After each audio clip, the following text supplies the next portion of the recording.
Vannitoas on väga keeruline teema elekter ja valgustus. Sellepärast keeruline, et see on niiske ruum veega ja vesi ja elekter koos moodustavad ohu, mida tasub tõsiselt võtta. Vannitoa valgustuse märksõnaks peaks olema niiskuskindlus. Seda kõikide valgustite osas, nii nende osas, mis on laes, kui ka peegli kohal või kus iganes.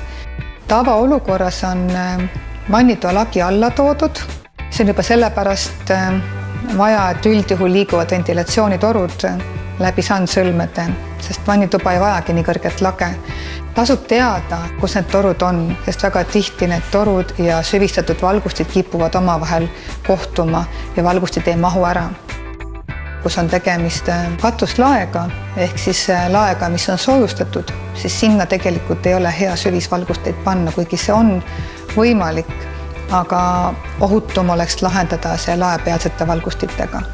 Kuigi ma eelistan valgustada ruume LED-valgusega, siis vannitubades, WC-des ma eelistan tänase päevani halogeeni. Ja põhjus on selles, et halogeeni valgus paneb sandtehnika tõeliselt särama. LED-valgus on natuke vähem ruumiline.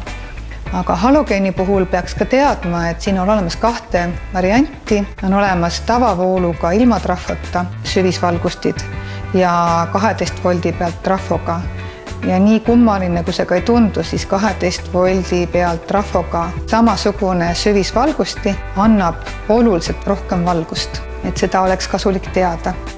Kui nüüd rääkida niiskuskindlusest, siis kui on tegemist lahtise dušinurgaga, siis mina alla IP65 niiskuskindlusega, pritsmekindlusega valgusteid ei julge panna. Kuigi tegelikult on see vajalik ainult seal duši kohal, aga tihti on need valgustid ju korraga nähtavad, siis on mõtet panna kõik juba ühesugused.